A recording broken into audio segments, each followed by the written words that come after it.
Welcome to session 18, fellas, and boy, oh boy, we got a good one for you. So we're going to talk on a very important topic, borderline personality disorder versus bipolar disorder, what makes them different, and how can we use what we've been learning the last few weeks to understand the differences between them, and most importantly, be kind to one another. To continue our interview about personality and defense mechanisms with Dr. Tareq Yaqub, including a lot of topics people are going to be interested in: borderline personality, narcissism, and antisocial personality types.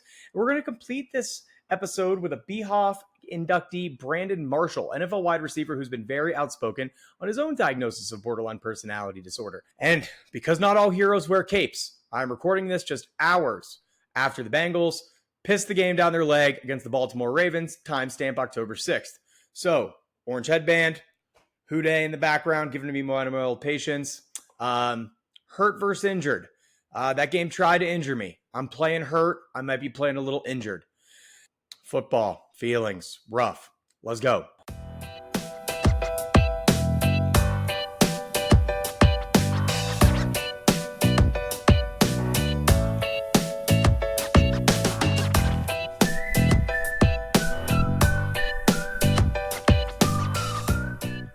Hello, and welcome back to session 18. Before we dive in, I do want to give a really strong shout out to NFL Red Zone host Scott Hanson.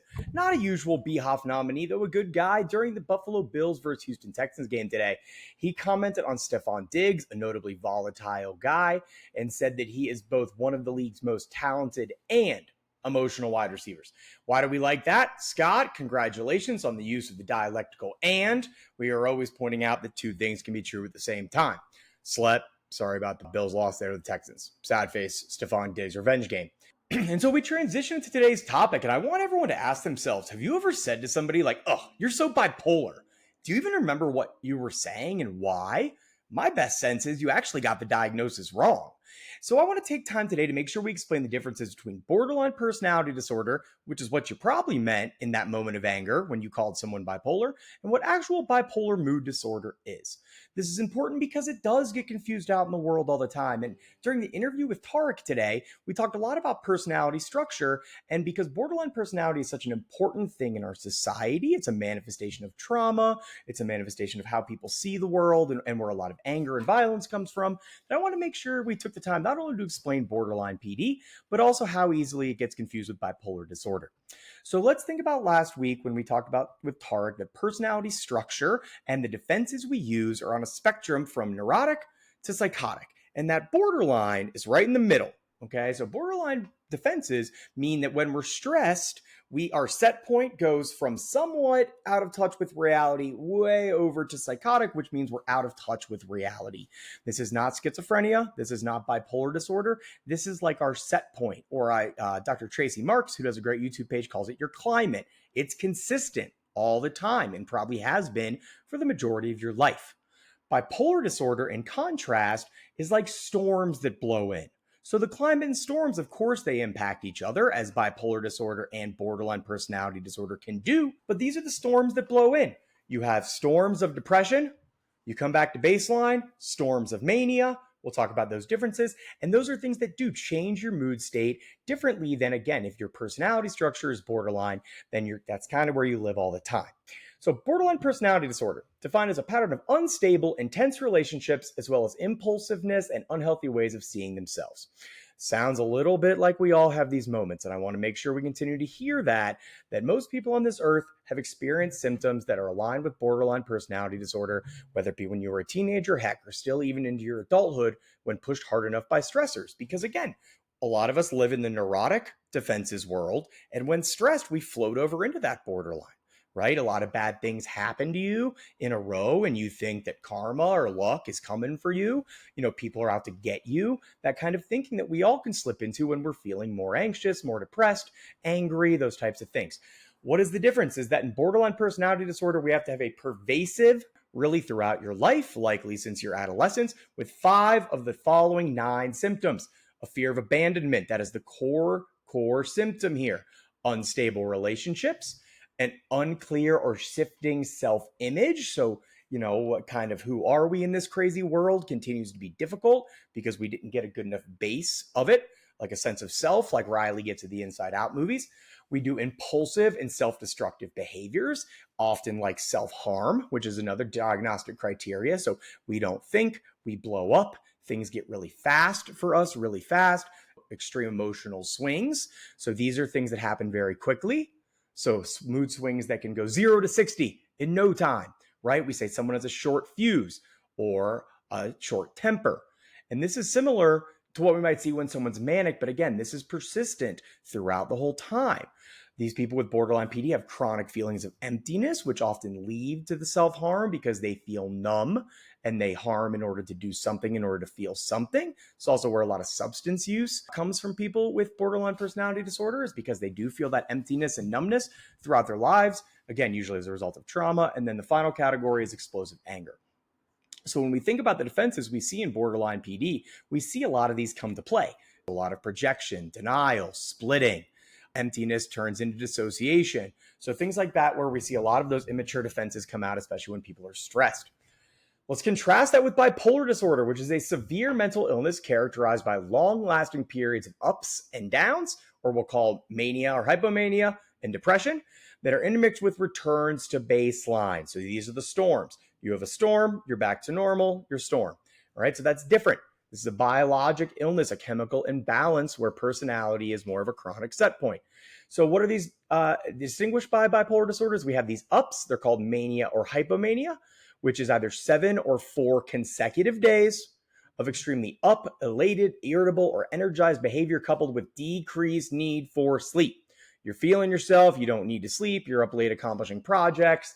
And depending on your personality structure or your personality type, how you spend time in that mania would differ. So when we think about OCPD people, they're probably going to spend their manic time cleaning and organizing.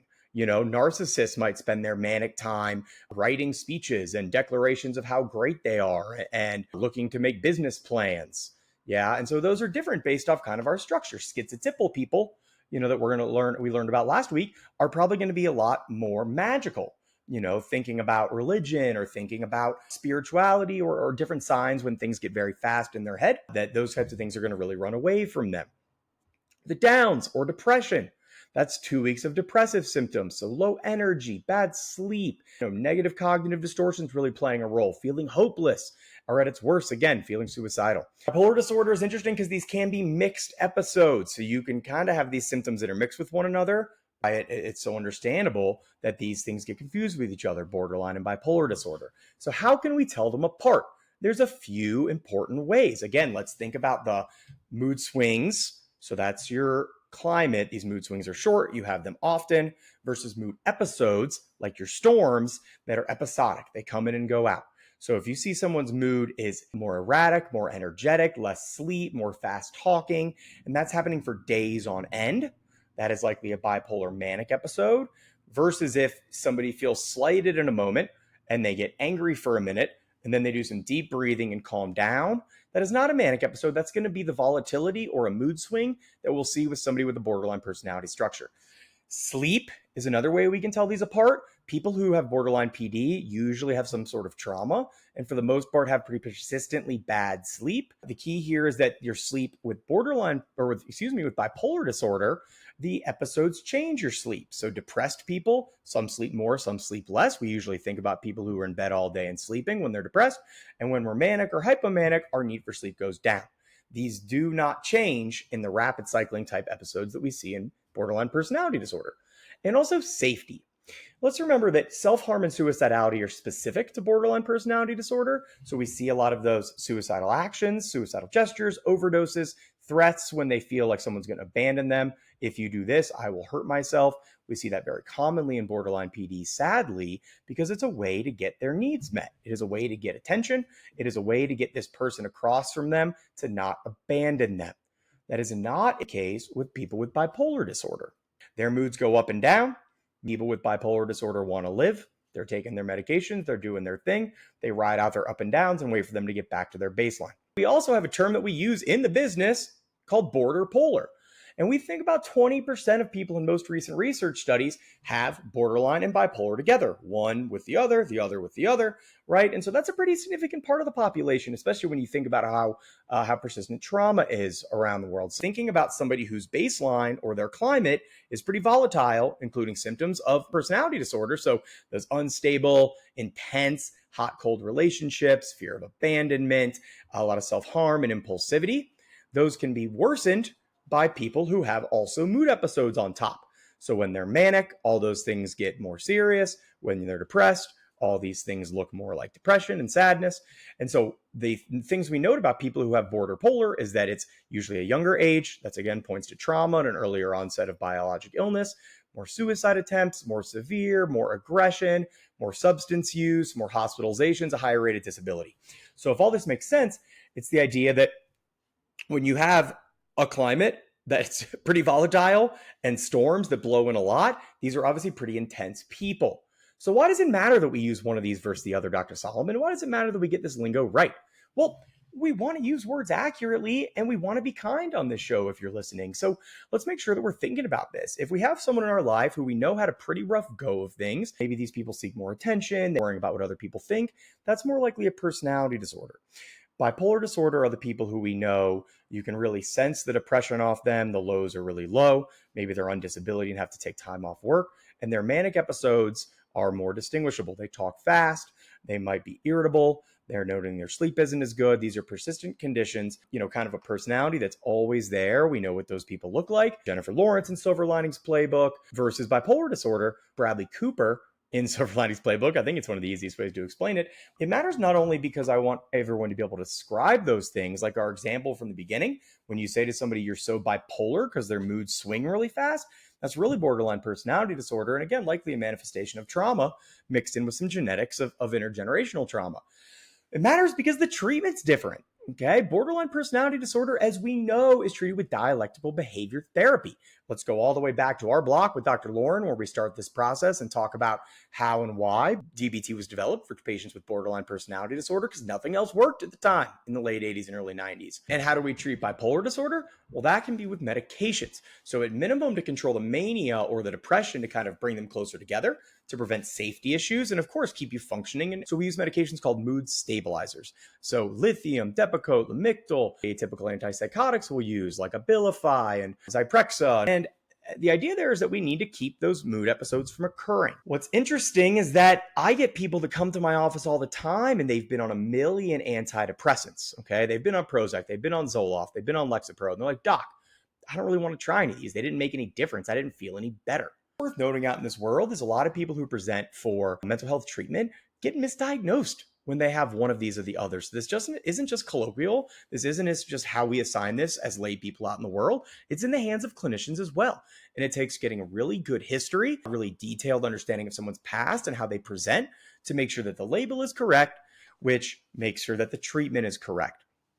Sometimes people with borderline PD do benefit from mood stabilizers, like with bipolar disorder, but the change won't be nearly as significant. We'd be treating the instability and those anger episodes rather than the whole disorder, which comes from a fear of abandonment. Now, medications can't do anything for chronic trauma. We can't do anything for the fear of abandonment without therapy as well. The medications can help cool those things off so that we can get more in touch with and communicate about all those big problems we have. Again, therapy podcast. We know that's going to be the key to everything. And I want people to take this into this second half where we split the interview in half with Dr. Tareq Yaqub, where we dive into the cluster B personality disorders, because a lot of these will sound like they have some borderline personality traits. And if you're sitting there today thinking, shit, doc, you listed 9 of those things and I've got a few. Let's remember, this is all on a spectrum, how much it impacts you. Let's be able to look at things that we struggle with and make sure that we're getting help and support.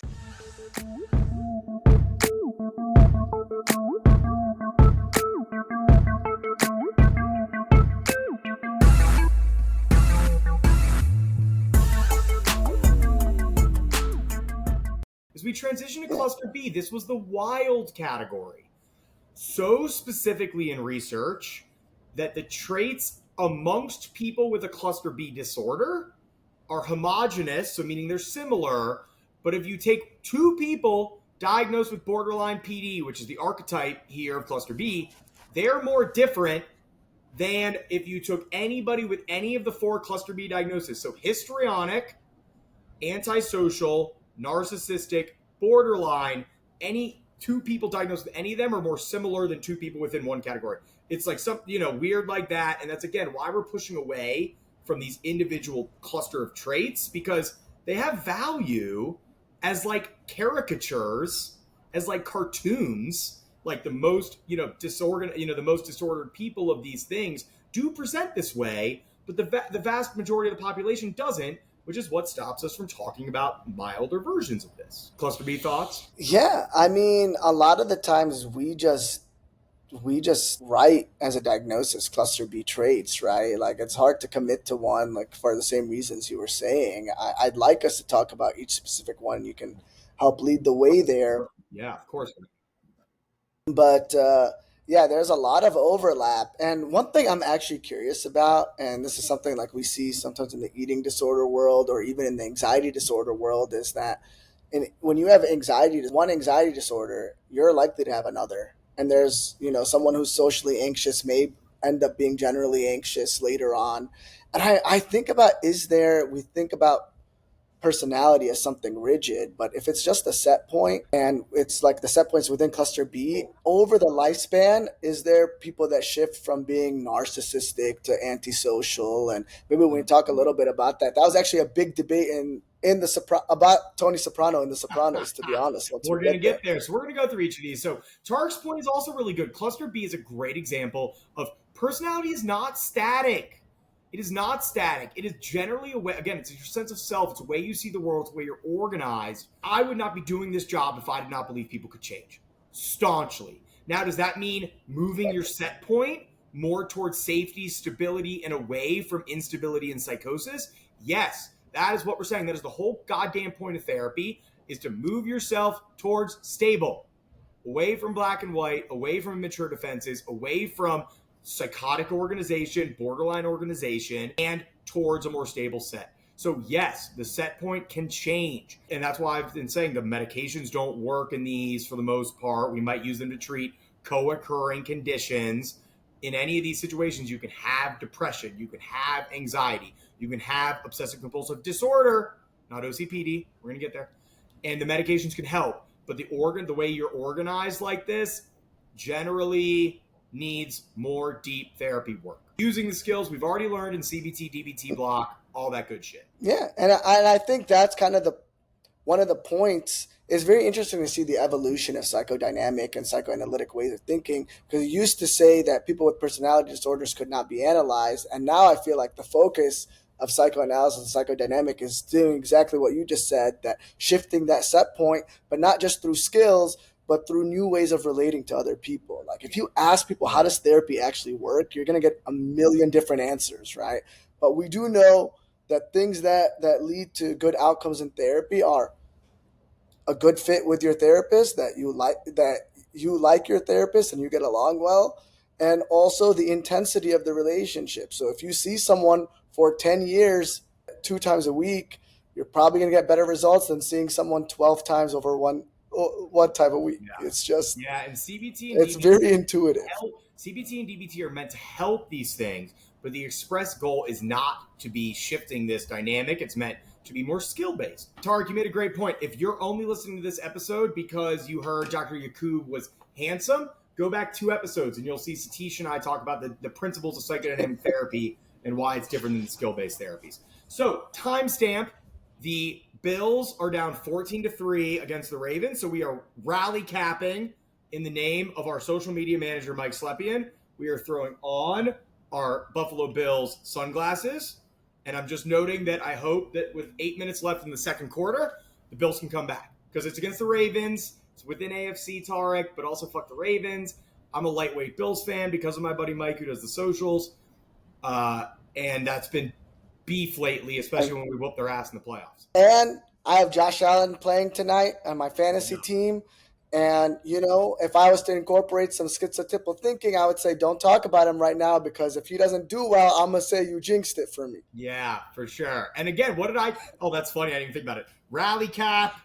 I mean, the glasses were just for support, Slep, but the rally cap is a perfectly schizotypal superstition, right? Like, Why does everybody flipping their cap upside down make a difference? It's because we want to do something. We want to do something in that moment to help control our anxiety, help control our anxiousness about the game, right? And so, I've talked about this on And it's, yeah. I was going to say, I don't mean to interrupt, but it's also an extension of what you said. When you talked about a little baby narcissist, I know you said that, and that's funny, but that's also how Freud conceptualized children, like tyrant, the baby, the king tyrant, right? And the narcissist, right? Mm-hmm. And so some of these superstitions and beliefs are ways to exert our own hope, our own narcissistic wish to be able to change outcomes in the world, right? To still maintain that belief that a lot of things in the world do revolve around us, right? Cluster B is such a And I say that to say we're going to talk about narcissism in Cluster B. Wait, Cluster B is such a, this is the way the world works cluster of thinking that we could just do this for hours, Tareq and I. So let's get into it. Back on cue structure, Tareq, histrionic is the first and least aggressive of the Cluster B traits. Histrionic personality disorder causes people to seek excessive attention and display exaggerated emotions. Spoiler alert, Tareq, before you take over. This has a lot of your boy in it, okay? I'm a great mutt of lightweight narcissism, histrionics. I'm a great example of that Cluster B personality. So before anybody jumps to this and makes this joke amongst my friend groups, haha, beat you to it, which is also histrionic of me to do. LOL. You beat me to that. I was just about to say, really good way to demonstrate that. Yeah. Oh, I saw, and look at that whole swag right here too with it. Swag. But yeah, the person in your friend group that everyone calls the drama king or queen or the attention seeker. Yeah. That is your histrionic. We're gonna talk about some famous examples. I don't know a lot of the examples we talked about earlier. I know we talked about Michael Scott, which is a great one. Austin Powers. Yeah. We had a little bit of debate about Regina George.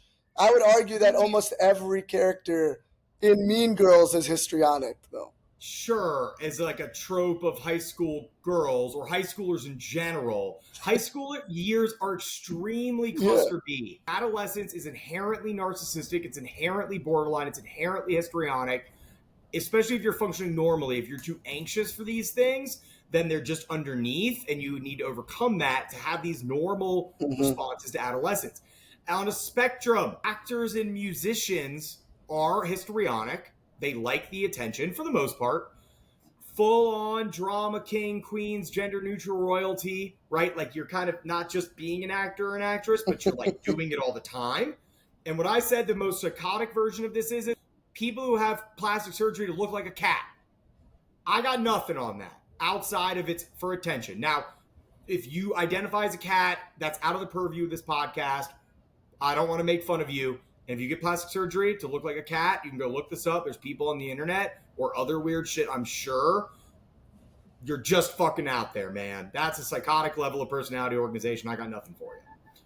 Famous examples. I am old and from Ohio. Mimi Bobek from the Drew Carey Show. Like blue makeup, like eyeshadow, big nails, hair up, big, colorful dresses. So Regina George is in this group to the extent that she's also very borderline antisocial and narcissistic. We can talk about her through all of these. Michael Scott, big attention, over-exaggerating. Austin Powers from the Austin Powers movie, and Tom Haverford from Parks and Rec. We're going to get a lot of Parks and Rec examples. We already did Ron Swanson. My feeling is that each character in Parks and Rec is meant to be a personality disorder. You know who actually is a great one we didn't talk about? Have you ever seen Schitt's Creek? You know the mom in Schitt's Creek? First off, Schitt's Creek, if there are shows that exactly hit what we're looking for on this podcast, Schitt's Creek, Ted Lasso, Letterkenny, I could give all the TV shows. So, shout out Ted Lasso coming back soon. Bless you, Bill Lawrence. A1 guest. We want you, Bill. We need you. My hero. So, I'm just going to keep hammering that, Tareq. Hopefully we get famous enough. That's my guy. Wait. Hold up. There's Ted Lasso's coming back? Oh, yeah. The rumors are swirling. There's I don't think everybody's going to be back, but The rumors are heavy. That's all I know. And if we're shouting out Bill Lawrence, then shout out Bad Monkey, new show on Apple TV. Shrinking is coming back for a new season this month, October. All right, your eyes are not deceiving you. Dr. Yaqub changed base of his apartment, which begs the question, Dr. Yaqub, why on earth were you sitting on the couch with no view for the first half of this interview when you have this beautiful view of Chicago behind you? It's a very comfortable couch. It's probably the most expensive thing I own, and I want to sit on it. That's all I have to say. We're psychoanalytic boys, and you want to be on the couch. Being on a couch is the vibe. It's the vibe. It's you lay down and you do your best thinking. What part of town are you in Chi-Town? I'm in Streeterville, which is like the touristy downtown for people who don't know. It's like right next to the Navy Pier area and stuff like that. Honestly, it's probably not the best neighborhood in Chicago because it's so touristy and kind of bland. But my most important thing in life is commute to work. One of the most, when it comes to conveniences, not the most important thing in my entire life is my commute. But it's like a less than a 10-minute walk to work, which makes my life very easy. Unfortunate, Dr. Yaqub, because people's commutes are when they consume podcasts, and this podcast the most. So we left off in the middle of cluster B traits, or cluster B personalities. Before I jump into narcissistic, borderline, and antisocial, what I want to say is that each of these personality disorders, especially antisocial, narcissistic, and borderline, could be full podcast. They could be multiple episodes of a podcast. They could be a whole series, right? Any of these things are so complicated and deep that I do not want you to take the 5 minutes that we bullshit about these as the end-all be-all, because we are going to continue to talk about these things, especially narcissism and borderline traits, as those that appear as manifestations of our upbringings, manifestations of lowercase t trauma and capital T trauma, and understanding our upbringings and how these things form who we are. This is what we've been talking about the entire time on the podcast, just to set the stage. Okay, narcissistic personality is an inflated sense of self-importance, a need for admiration, and a lack of empathy for others. Last part's a little touchy, because we're going to talk about antisocial personality, and that is the classic lack of empathy for others. Tareq, what do you think about narcissism? I think it exists in a spectrum, and now my biggest pet peeve is now everybody we don't like is a narcissist. And, there's been thousands of pages in psychoanalysis talking about, healthy narcissism, right? Yeah. We want to have attributes of narcissism that make us feel good about ourselves, that make us proud of our accomplishments, that, help us see when recognize our achievements and things like that. Yeah. Where it starts to get, for lack of a better word, pathologic, is if someone exceeds us in any certain way that crushes us, and so we have to belittle them in some way, right? Or we have to inflate ourselves with lies. I think about like all the people love watching these like swindler things on Netflix, or people that really self-inflate themselves and created this whole persona and stuff like that.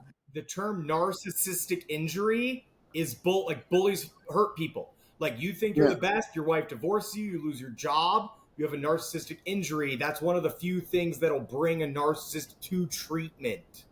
We haven't even gotten to think about treatment for this stuff, Tareq. That'll come when we have Tareq on to do more stuff in the future. Well, treatment for this, we'd be here for fucking weeks to get through this. So you saying I'll be back is feeding some of maybe my healthy or not so healthy narcissism. But I'd like to think it's healthy. Yeah. So, but the reason I thought about that is because it was like we all need these things to inflate ourselves. We've all heard of the term, maybe all, deflated narcissist, which is after somebody divorces you, after somebody beats you in something, you are just like, you seem depressed, and yet really you're deflated. Your narcissism, the defense of narcissism, the narcissistic defenses that you use, projection, again, denial, all these things at their worst imply like, if somebody says I'm not the best, I know you're wrong, you're weak, you're like all that bullying stuff. Bullies are narcissists inherently, right? Because they're using bad ways of handling things to defend themselves and use their defenses. So I want to make sure people understand a complicated concept that is not out in the world. We have two types of narcissism. Shout out, I don't know who did this initially. Gabbard is where I read this the first time.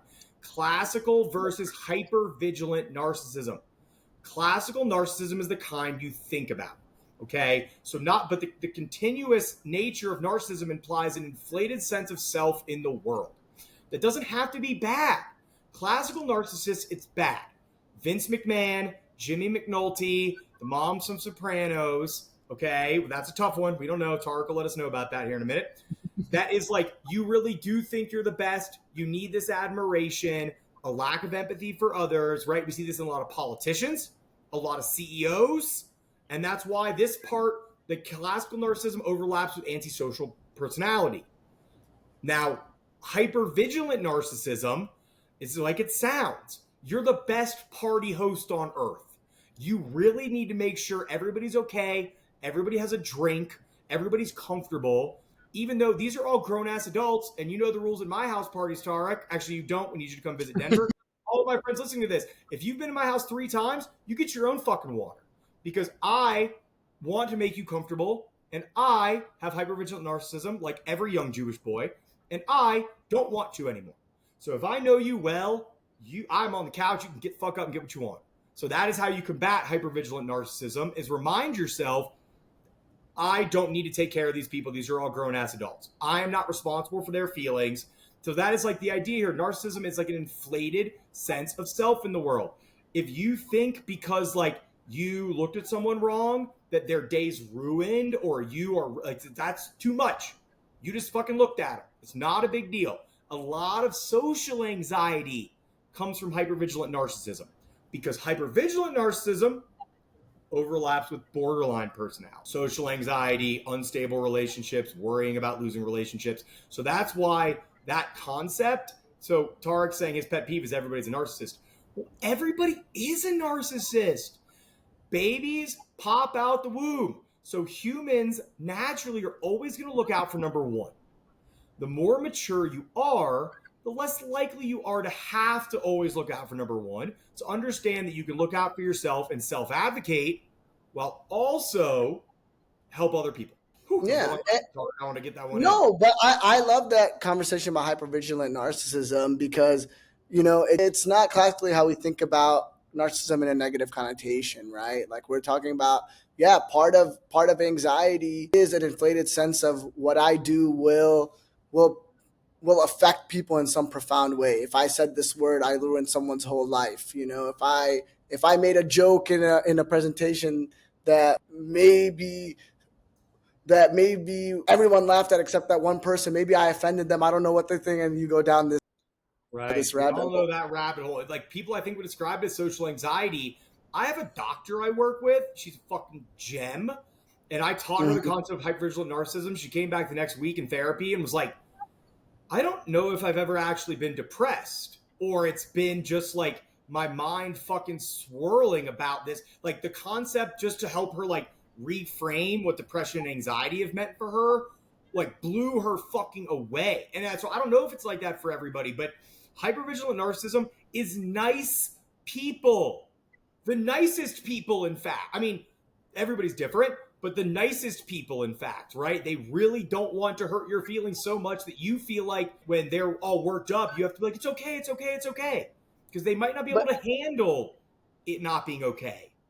And I think there are different ways it manifests too. Like nice people, they don't want to hurt your feelings, but if they do hurt someone's feelings, the narcissistic injury is so much that they fall into either a depressive position or they start belittling the other person even though they're a nice person. You know, right. It's just that when that sense of self is attacked and diminished, it can be really painful. And well, you like, think about, you didn't tell, like, somebody, you know, messes up socially. They're like, well, I didn't know about this. Or like, if you had told me about this, then I wouldn't have done this. And it's like, dude, you just want to like squeeze those people. You want to like fucking grab their shoulders and be like, hey, I'm not mad at you. It's fine. Chill the fuck out so we can have a real conversation about what happened. And it's just really hard. And again, I think we were talking about like the overlap of like different cluster B personality subtypes, but also like, can someone move from classical narcissism to hypervigilant narcissism? Like I think about the people who are who are very, very kind and very, very generous, but it's also a way to demonstrate how much they have, you know? Yeah. So if you need something, I'll give you the shirt off my back, but also it's because I can, you It's because know? I listen, and this is me stepping right into this stuff. Extremely hypervigilant and narcissistic, all the way down to I throw fucking awesome parties. And my journey in life has been, can I throw an awesome party and then just chill on the couch while everybody does their thing, which is what I do now? Or do I need to be like checking in, making sure everybody's blah, blah, blah, blah, which I would have been 10 years ago. The parties have been awesome the whole time. That is the key here. And that's not the key to hypervigilant narcissism, it's just me being a badass. And so that's the regular narcissism. These are all cluster traits. I like leaning into this stuff, Tareq, because it's just the fucking way it is. Like, it's who we are. It's how I am. It's how you know. You have a healthy self-esteem, Tareq. I'm sure you have some of this stuff. Oh, for sure. You Yeah. know, I hide it. I hide it a little bit better, but maybe I need to step into it a little bit more. I appreciate your authenticity. Yeah. And so this is the idea here. Like, just because you're narcissistic on a spectrum doesn't mean you don't have insecurity. It doesn't mean you don't have, self-esteem problems. It doesn't mean you don't think you could do things better. That is why when we start, I use the word narcissism all the time, and I want to make sure people understand this definition: that the inflated sense of self-importance. Stop. Doesn't have to be grandiose. Doesn't have to be you're the best person ever. It just means that you overinflate your sense of importance and impact on other people in the world. This is definitely a manifestation of upbringing. Okay, so trigger warning. We're going to talk about your families and parents. So the mom from The Sopranos, Tareq, take us away. Well, what she's known for is nobody's ever good enough, right? None of her kids are ever impressed, never impress her. Yeah. And so she's always like, she's quasi depressed, but it's more so she has a sense of people aren't good enough for her in any way. So her children really are very different and also very similar in that they end up developing classic personality disorders, both of them in cluster B.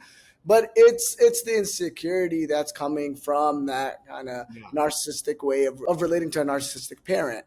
And I think we talked about that earlier one time, like not in this episode today, but these concepts of like how does someone become the way they are, and like we can talk about these theories and upbringing and using these theoretical terms, and that's one thing to understand. But if you talk to people about like those books about adult children of alcoholic parents or whatever it is, you get an idea of like how sometimes there's yeah plenty of those, but adult children of emotionally immature parents is yeah the pop. Like, first off, great book, highly recommend. And it does not mean your parents did not love you, and it does not mean they did not do a good job. It informs how you became who you are based on what kind of traits your parents had. Great book. I actually, over on the other side of my room, so I won't stand up with a broken foot, Lindsay Gibson is a psychologist who writes that book, and a bunch of her books are really well written for the general population on disentangling from emotionally immature people. Like, it's really good stuff. Highly recommend. yeah. And one of the knocks on psychoanalysis specifically is you're blaming your parents for everything. And I think we're putting things in context. We didn't grow up in a vacuum. Like our caretakers did things really well for many of us. You know, unfortunately, I work with a lot of children who have been abused and things like that. So those are, you know, a small microcosm of when things can go really, really bad, right? Yeah. But for the majority of people, thankfully, that yes, we can, our job is not to scapegoat our caretakers. And I appreciate that you added that caveat. It's to understand how we're never going to have somebody that's going to meet 100% of our needs and our odds and understand us 100% of the time, all the time, right? There's this whole concept. These is from people who do child parent psychotherapy, old school Selma Freiberg back in the day, RIP, Michigan Goat. Oh, she's from Michigan? She is. In the Hard Stop, Ghosts in the Nursery, Selma Freiberg's paper, extremely readable. I'm going to make sure this is on the socials, Tareq.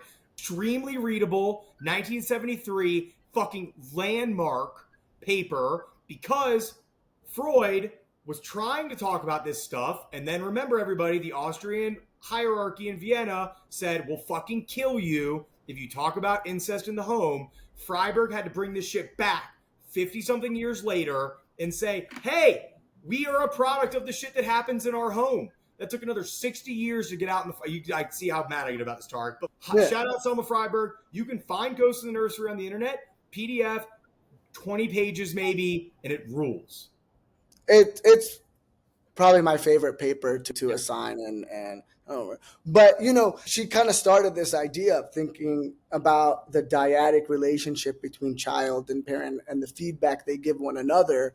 But one of the things that they later talked about in child parent psychotherapy is this idea of relationships are a series and combinations of ruptures and repairs. And I really like that model, right? Like, people are going to disappoint you.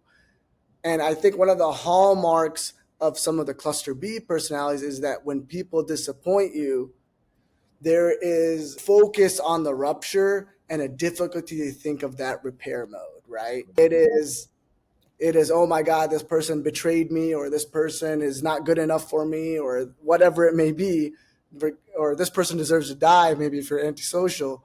Yeah. And this is all the Instead way of, at the end. Tarek's pointing out these are the disorder, like all the way over into the psychotic organization level. That's all. Because yeah, a normal level, let's talk about a parent who fucking loves her kids, and you bring to that parent's attention, like, hey, I didn't like when you did XYZ. Most narcissistic parents cannot handle when you advocate for yourself because that does not fit their purview. They go, oh, I'm just the worst parent ever, huh? And that is the perfect way to describe narcissistic parents. So much so, Tareq, that I think we just wrap. Antisocial personality disorder involves a lifelong pattern of disregarding or violating the rights of others. This is called a sociopath, or in kids, we diagnose something called conduct disorder. We blew over the fact that personality disorders technically cannot be diagnosed until age 18, which is a ha-ha bunch of bullshit. Because we know that we see these things far before. If you develop antisocial personality in your adulthood, well, that means you probably had some trauma happen later that changed your worldview. Something happened that changed. So, neither here nor there. Could you develop personality disorder? Sure. The Joker, as examples of people who develop it later in life, potentially, based on some bad things that happen. All we're saying is, you have these features most frequently way before age 18. We can technically diagnose these things. Thinking about conduct disorder, this is a great framework for antisocial personality disorder. Kids who lie, steal, cheat, use others for their own gain. Tareq, I took your spot here, which is to just start blabbering about the disorder. yeah, no worries. I mean, the thing is, I want to take a pause for conduct disorder because there's a lot of kids that lie, steal, cheat, Yeah. and especially like when parents tell me my kid lies a lot, I often think about, does this person have ADHD and is this a poor impulse control? And there's an element. I also, like, if you talked about narcissism and autism, I haven't thought about things that way. I'd be curious to do it, but I see some of that element in narcissism and anxiety, and narcissism and ADHD as well. Where ADHD, go ahead.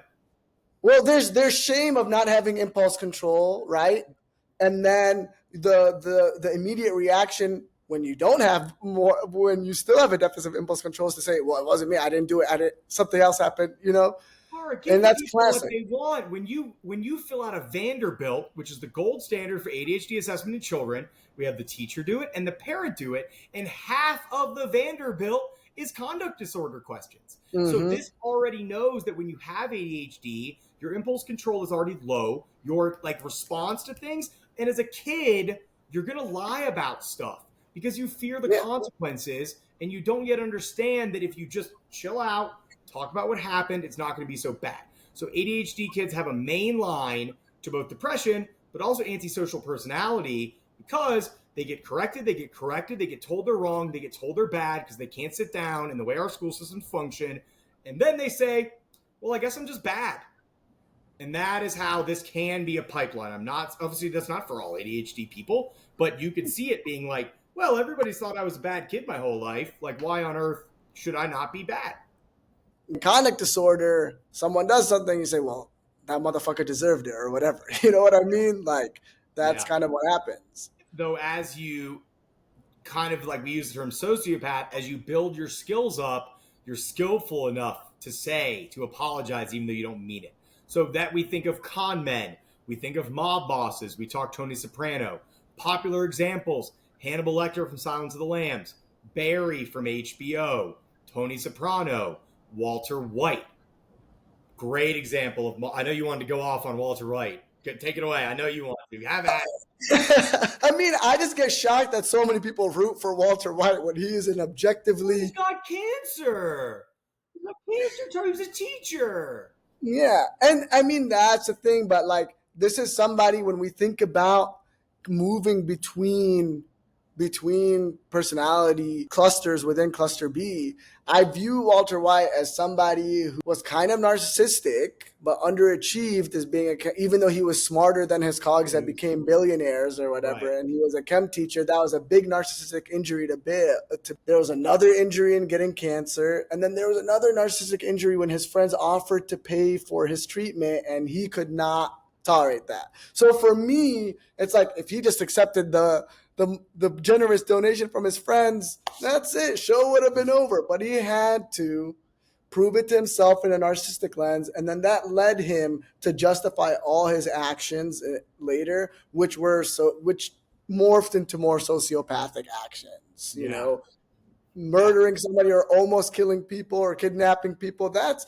not just in the narcissistic realm of things, but that didn't exist prior to it. And so that was an interesting thing where I think this was somebody who throughout life had a personality, a narcissistic leaning in personality, and then he had enough insults to that narcissism where that disregard for others just... Maybe it'd be like his villain origin story. I think people kind of talk about that, or kind of, this is my, villain origin story, my villain moment. Narcissistic traits, borderline traits that we're going to talk about. Some of this stuff cools off in adulthood and other parts don't.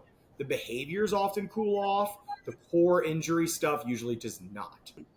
It's sociopathy, man. It's a real thing out in the world. And I think what's so interesting is I don't want to do politics talk, other than the fact that, like, sociopaths get their fucking needs met because they do not care. They do not mind taking advantage of other people. Hey, I don't mind stepping on some heads to get to the top.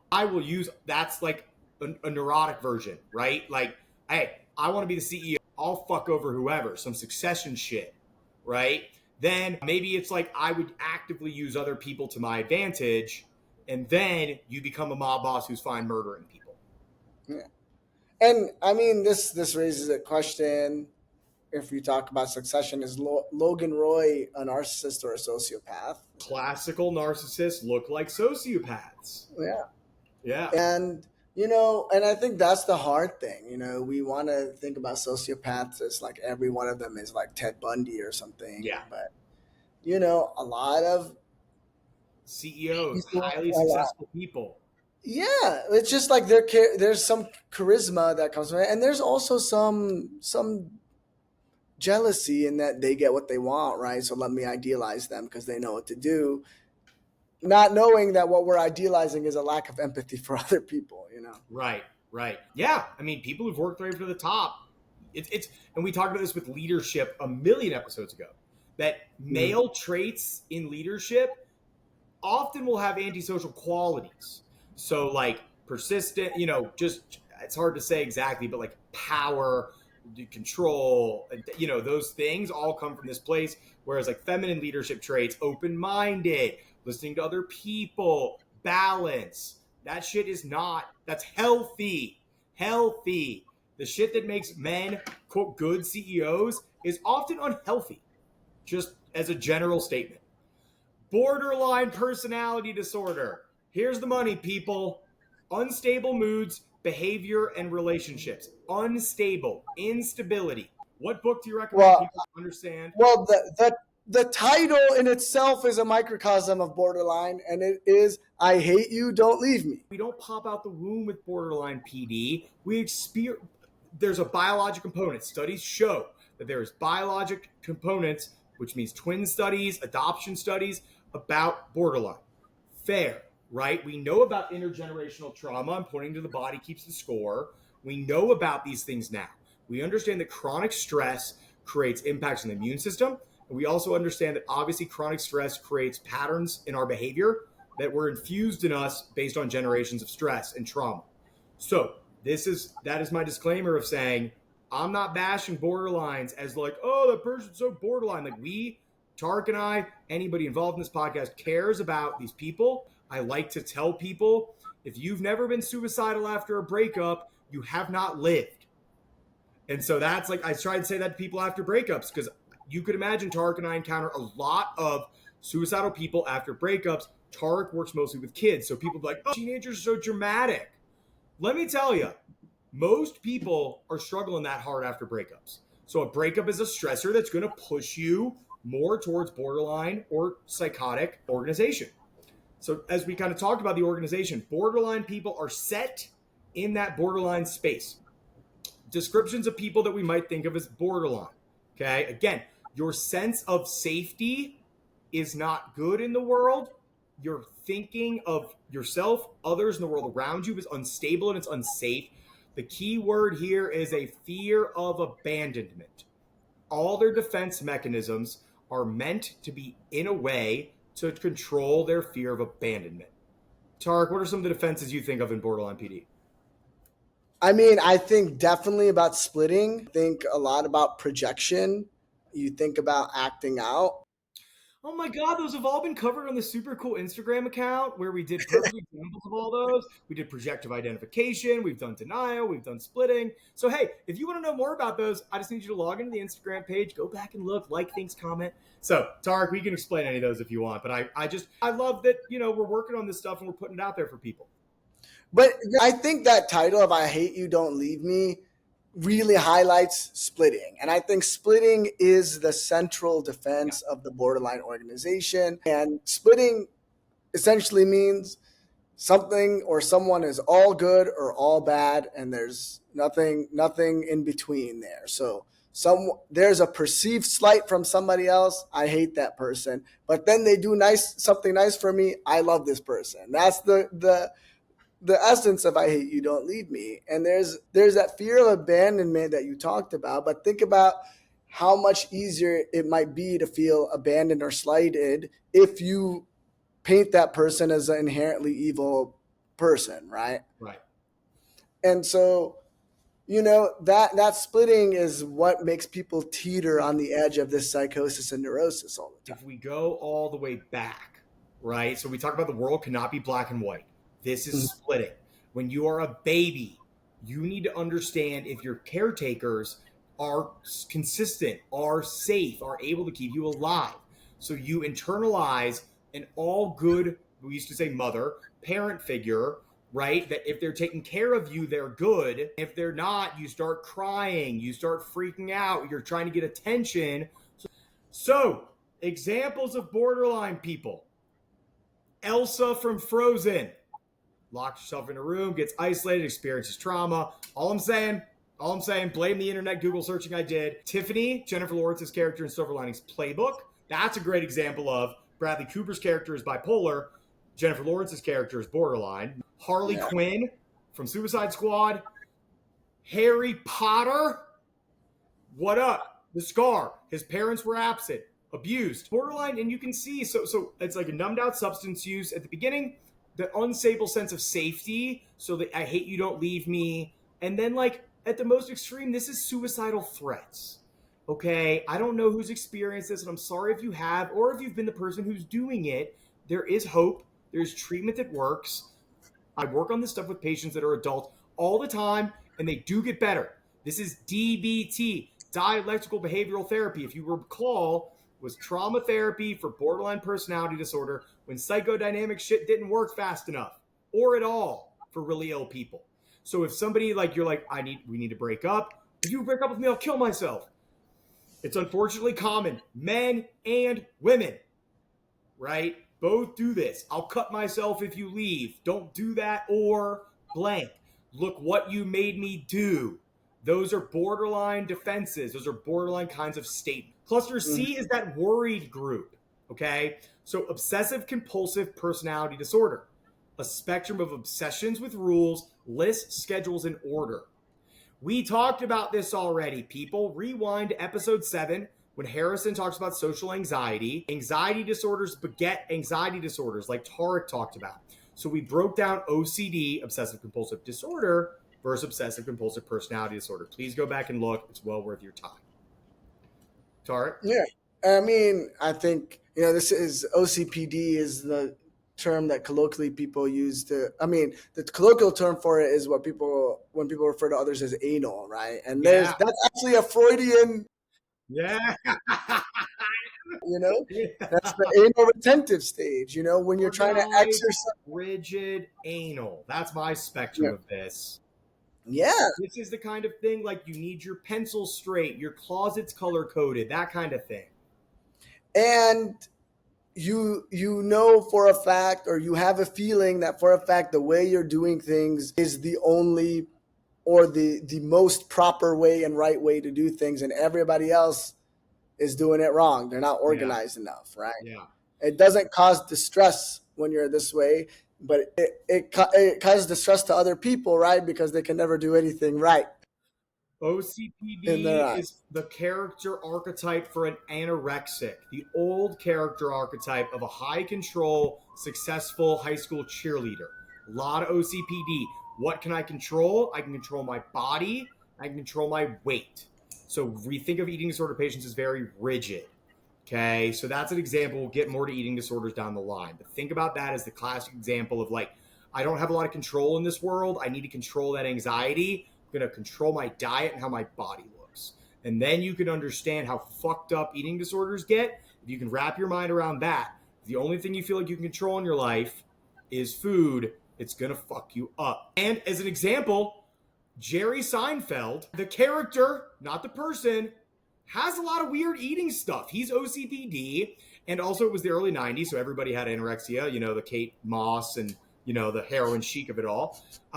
Sheldon Cooper, for Big Bang Theory, this is different than Monk with OCD. Howie Mandel, he talks about this publicly, OCD. Okay, look up the differences. Leslie Knope is the Parks and Rec version of OCPD. Avoidant personality disorder is a chronic pattern of social anxiety and a fear of rejection. This is different than schizoid. Okay, those people don't care. They're not out in the world because they don't want to be. Avoidant people aren't out in the world because they're scared to be. But avoidant, like you said, there is a strong desire to actually have friends and be with other people, but there's such a fear that you're going to ruin their time. It's not the social anxiety of I'm going to be judged. It's more so that I'm going to do something to ruin things, to ruin people's time, to my presence is going to destroy the vibes, That's the fear. So avoidant people, right? It's like you don't want change. You don't want to rock the boat. You don't think you're going to be able to recover. Fear of change keeps these people in bad relationships. That's avoidant attachment stuff, which we'll talk about in an episode very close to now. Avoidant examples. Charlie Brown, classic.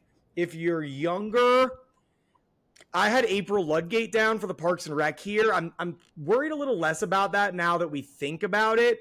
But she doesn't want to share. She doesn't want to talk about herself, right? So there's something there that maybe it isn't the social anxiety for her.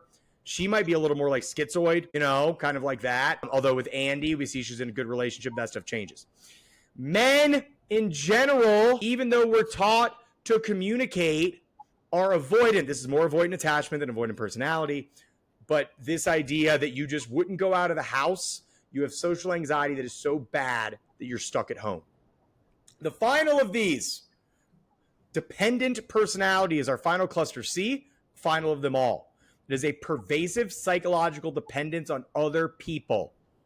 Clingy, codependent, learned helplessness. I hear this term codependent a lot, and we all depend on other people, and other people are going to depend on us. Codependence or that clingy is, for me, it's like an inability to understand that someone can keep you in mind. So just that you're in a different place than somebody and they're not in constant communication with you doesn't mean that you're forgotten, right? That's the fear. It's not like the fear of abandonment of like, oh, I'm going to do something dramatic to to avoid that feeling is I need to be in constant communication with somebody, or I need persistent help from somebody in order to feel that I'm safe and comfortable. Yeah. Avoid the anxieties, right? The generic term defenses are to avoid feelings we don't want. I think a lot of idealized relationships in film and things are idealizing this level of pathologic dependence. So let me know what you found. Yeah. Thanks, Tareq. Bella and Edward in the Twilight series. It's a great example. And the other one is Romeo and Juliet.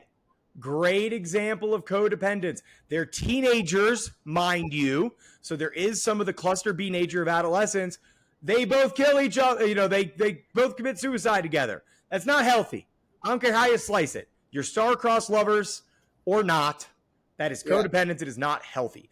I like this learned helplessness idea, Tareq, because everybody, we all need people. There is no problem asking for help. You are not clingy or dependent if you depend on your partner for something. But if the nature of the relationship shifts you into I can't do things without them, that is no longer healthy. I'm trying to point out that good media, movies, TV, music, are based on problems. They're mostly based on relationship things. And we constantly talk about trauma within music, TV, and film. I'm trying to have people look at this stuff through the lens of developmental trauma, through the lens of we all get older, but it doesn't mean we grow up, through the lens of understanding people and empathy. I'm trying to teach you. Much love. Taylor Swift, hard hands. Appreciate it. If anybody caught the egg in here where I make a Taylor Swift reference, you can let me know and be all mad at me. I love Taylor. Think she'd be a great hang. And, I got some critiques on the music. So, Dr. Yaqub, let's try and stick the landing here, brother. This fucking rocked. I love personality so much. I think if you've been a loyal KGB and you've listened to all the episodes, you're going to be like, oh, this is like that episode. This is like that episode. This is the sauce of it all, y'all. We are who we are because we're mixed of biology, nature, and our upbringings and our experiences, nurture, that creates who we are. We are not final in our form. We can change. We're all fucked up. Look out for one another. Dr. Yaqub, what do you got to say? I think the theme of today was, as I like to say, defense wins championships, right? So our goal for today was to talk about different defenses, recognizing when we're using defenses that don't set us up for success in the relational world. Looking at defense as a characteristic of oneself, right? Yeah. We often say this is a team that is a tenacious defense. Our goal is to be able to talk about some of these defenses that we use, recognize when is appropriate to use one versus the other. We made some jokes about, schizotypal fandom, but the goal is to know that, we shouldn't be doing running a suicide blitz, no pun intended, anytime we're faced with a stressor. There's That's more cover mature zero defenses if it's 4th and 26. Cover zero, Greg Williams shit, It's Dr. Blitz, Dr. Heat. Dude, this was awesome, Tareq. I'm excited. I'm sure, I'll have you back on for other stuff. Guys, this is the sauce, man. We're all different and we're all the same. Okay, so that's a big part about being kind is being able to understand other people's experiences too. We learned about that platinum rule. So, Dr. Yaqub, enjoy Chi-Town. Have a hot dog for me. Maybe get a little Lumalnati's. And much love, brother. Thanks so much.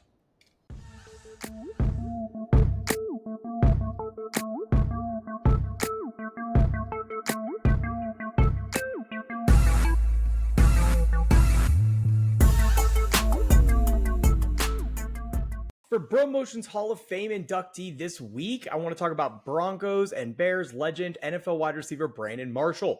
Born in Winter Park, Florida, and played college ball right there at UCF in Central Florida before being drafted by my adopted hometown Denver Broncos in the 4th round of the 2006 draft. Always known for emotional volatility, Brandon announced in 2011 that he'd been diagnosed with borderline personality disorder following an inpatient psych admission. We learned all about borderline personality disorder earlier in this episode. If you have not, go back and check it out. He discussed this diagnosis and his treatment on CBS Mornings with Nate Burleson. Now, you touched on it a little bit, but borderline personality disorder, for those who don't know what it's like in the day of someone that might be dealing with that, break it down. Emotional disorder. Ricky Williams, legendary running back. I came in one day. I said, Ricky, you think I got a problem? You think something's wrong? He said, Brandon, no. You know, Ricky's voice. He said, Brandon, no, I don't think that something's wrong with you. I just think you say the things that we all want to say and shouldn't say, right? And I probably still get that a little bit, but it was that being able to navigate through any stress, any emotions, self-regulate, get yourself back down to baseline, right? Like that's what dialectical behavior therapy helped me do, get those skills and tools. Mentalization therapy, be able to sit back and process. So McLean Hospital helped me out a lot, Dr. Gunderson. And, you know, I always say I went from a patient to provider. And so we love Brandon's bravery there to talk about this and really note that it caused him a lot of problems. I mean, if you look in Brandon's past, he's had a lot of issues with anger, both on the field and off the field. And so we appreciate Brandon's honesty there and his willingness since that diagnosis to step into the limelight and use media, his platform, to really advocate for mental health. Following his really successful NFL career, he went on to thrive as an NFL TV analyst, a businessman, and a mental health advocate. He and his wife founded Project 375, which is meant to help destigmatize mental illness and advocate for treatment. We'll go back to Brandon and Nate, where Brandon can talk about experiences in his life that may have led him to develop borderline personality disorder. So many reasons why these stigmas exist. Yep. It could be societal. They're also generational. Yep.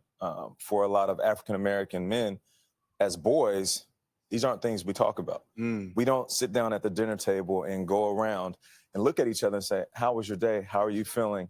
Do you want to open up to me about something? We may do that now as parents, but what was it like growing up for you? Yeah, so, you know, we're trained and raised to survive, not necessarily thrive in a lot of our neighborhoods, right? Because of the things that we have to deal with outside the home, the conversations that we have with our children, our parents have with us before we leave the house. So you always have to be tough. You always have to be on. Men, football players, we're trained to be macho, and we're trained to mask pain. We can never show any signs of weakness. You know this even in the locker room. Right. If I say that I'm hurt, then I'm weak. So we love a couple things there from Brandon. First, he uses valid. His emotions are valid, which we love.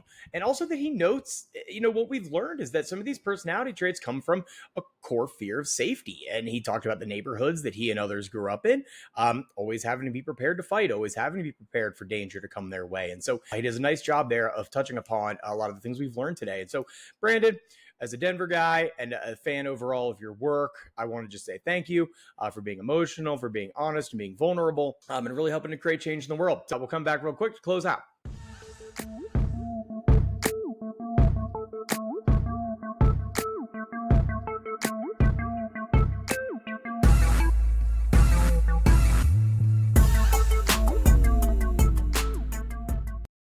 All right, y'all, let's close out as we do, citing our sources and taking things away from our sources. Thanks Scott Hanson and NFL Red Zone for setting a good example for us.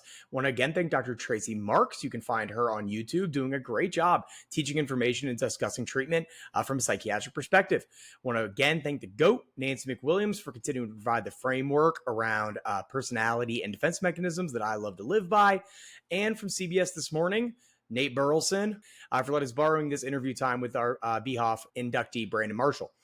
3 takeaways. 1, language is important. Bipolar versus borderline, how we describe things, how we label people, because when used incorrectly, it does way more harm than good. So let's make sure we slow things down, pay attention to how we're talking to people. Number 2, we all use defenses.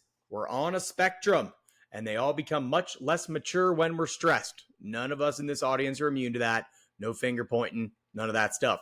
Number 3, Brandon Marshall gives us a great example of turning a negative into our lives, his experience and his BPD diagnosis, and turning it into a positive through advocacy. And as he made sure to mention, a lot of therapy work. Thank you for being an advocate, Brandon. As we wrap this week, I say this to myself: let's be kinder and gentler, even if our NFL team suffered crippling losses this week. See you next week, y'all.